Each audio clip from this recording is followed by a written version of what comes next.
Here's a couple of pieces of knobby seam opal from Lightning Ridge.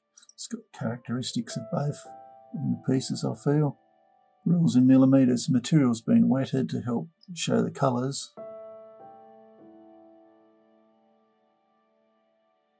Nice big piece that you can hold in your fingers and grind it to shape.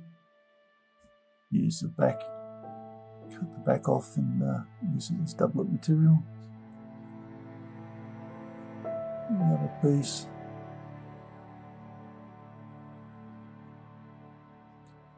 There's a colour bar there, but it's a bit mixed up, so I think you're better off just trying to cut it.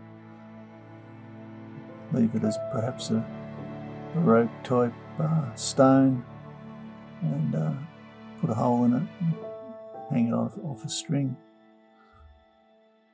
Anyway, there's a couple of nice pieces to play with. I hope you've enjoyed. Cheers.